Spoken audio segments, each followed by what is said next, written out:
Sir, इससे पहले कि मैं दीगर खबरों की तरफ जाऊं, सबसे पहले तो ये कि ये जो खबर एक शेयर की गई आज, उसमें 58 अरब रुपए का फिगर तो आया, लेकिन सर जो कंट्रोवर्सीज इलेक्शन से जुड़ी हैं, पहले ही कहा जा रहा है कि लेवल प्लेइंग फील्ड नहीं है। इलेक्शन कमीशन के ऊपर पाकिस्तान बार काउंसिल ने आज फिर सवाल उठा दिया कि ये तो इलेक्शन कमिश्नर ही बाइस्ड हैं, इनके होते हुए इलेक्शन मुनसिफाना नहीं हो सकते। तो फिर सर नताइज कौन तस्लीम करेगा और ये जो पैसा खर्च होगा इसका जिम्मेदार कौन होगा?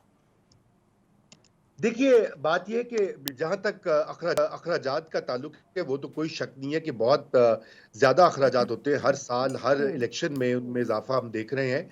बल्कि आपको याद होगा पिछले साल जब ये दो सूबाई असम्बलियों के इंतखाब जो होने थे, उनके इल्तवा का एक बहाना पैसा भी था कि जी वो फाइनेंस मिनिस्ट्री नहीं दे रही। फिर वो चीफ जस्टिस ने स्टेट बैंक को कहा कि आप पैसे दें, उन्होंने कहा स्टेट बैंक आज खुद नहीं दे सकता।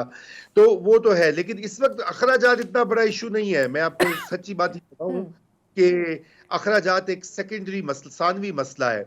असल जो मसला है इस वक्त वो है एक ऐसी फजा का जिसमें कि तमाम स्टेक होल्डर्स को एतमाद हो।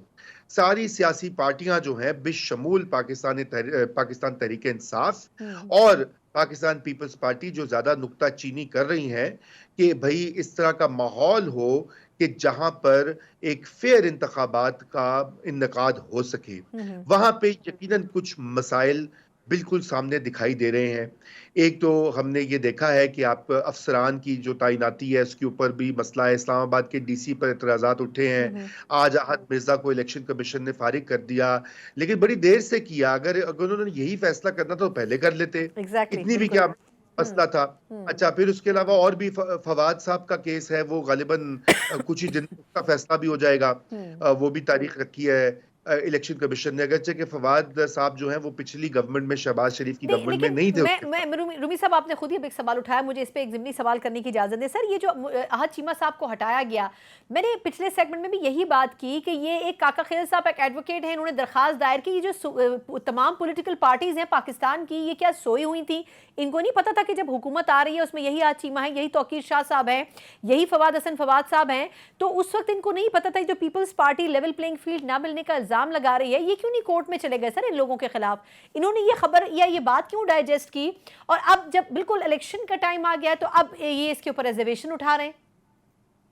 देखिए, जहां तक पीपल्स पार्टी का ताल्लुक है वो तो बड़ी मुश्किल का शिकार है, क्योंकि वो 17 महीने तो खुद भी उन्होंने इक़्तिदार के मजे लूटे। उनके बुज़रा को कितनी वजारतें मिली आपके सामने ही है। वो हर उस गवर्नमेंट का जो कदम था वो उसका क्रेडिट भी लेते थे। IMF के साथ डील हुई तो उन सब ने कहा कि जी देखिए हमारी हुकूमत ने ये किया वगैरह वगैरह, और इसलिए उनके लिए जरा मुश्किल हो गया था। लेकिन पाकिस्तान तहरीक इंसाफ को ज्यादा विजिलेंट, लेकिन उनके ऊपर इतने मसाइल उनके अपने हैं कि उन्होंने क्या विजिलेंस दिखाई थी। देखिए, मैं ये फवाद हसन फवाद जो है मैं उनको इस कैटेगरी में शामिल नहीं करूंगा, क्योंकि वो पिछली गवर्नमेंट का हिस्सा नहीं थे। वो नवाज शरीफ की हुकूमत और शाहिद खाकान अब्बासी के प्रिंसिपल सेक्रेटरी बाद में जेल गए और उसके बाद से वो किसी गवर्नमेंट का हिस्सा नहीं रहे। जबकि उसके बरक्स जो हैं अहद चीमा साहब, और ये आपने तौकीर शाह साहब की बात की जो प्रिंसिपल सेक्रेटरी है, तो पिछली गवर्नमेंट में भी शहबाज शरीफ के भी प्रिंसिपल सेक्रेटरी थे, अब काकर साहब के भी प्रिंसिपल सेक्रेटरी हैं। तो गालिबन अगरचे के ब्यूरोक्रेट्स में आपको बताऊं कि वो कोई सियासी नुमाइंदे नहीं होते, ये गलत तासुर बनाया जाता है। वो हर गवर्नमेंट के साथ काम करते हैं, वो रियासत के एहलकार होते हैं। हाँ, लेकिन वुज़रा की जो कैपेसिटी होती है वो वहां पे आपको देखना होता है कि कोई सियासी लिंक या कोई झुकाव तो नहीं दिखाई दे रहा। लेकिन ये तो एक टॉप की, ये देखिए ना, ये तो इक्का दुक्का लोगों पे फोकस है। अभी जो जो कंसर्न है रिटर्निंग ऑफिसर्स का, मसलन ये कि डिप्टी कमिश्नर्स के ऊपर इतराज उठाया PTI ने, वो लाहौर हाई कोर्ट गए, लाहौर हाई कोर्ट ने सस्पेंड कर दिया, सुप्रीम कोर्ट ने ओवरटर्न कर दिया। अब ये ऐसे मामलात हैं कि इलेक्शन तो बिल्कुल वक्त पे होने चाहिए 8 फरवरी को, लेकिन इलेक्शन कमीशन को अगले 2-3 रोज में एक जायजा लेकर अपने तमाम इख्तियारात का इस्तेमाल करना चाहिए। इलेक्शन शेड्यूल अब अनाउंस हो चुका है, उनको ये देखना पड़ेगा कि कहीं हर सूबे में, मरकज में कोई ऐसे अपॉइंटमेंट जो कि इलेक्शन की ऊपर असरअंदाज हो सकती है, इस पे कोई शुबा हो सकता है, कोई कंप्लेन करे कि ना करे। आज खुद इलेक्शन कमीशन के पास पावर्स हैं, वो जानते हैं इन तमाम लोगों को आप जानती हैं, मैं जानता हूं, तो वो नहीं जानते। वो उनकी पूरी मशीनरी मौजूद है, तो वो खुद करके देखे ना। ये अब हम यहाँ पे वक्त आ गया है कि ये जो एक शफाफ इंतखाबात की जिम्मेदारी इलेक्शन कमीशन की है, ये अब लोग ये बातें करते हैं, कोई कहता है जी एस्टेब्लिशमेंट ये चाहती है, कोई कहता है जी कोर्ट ये चाहती है, कोई कहता है जी फलां।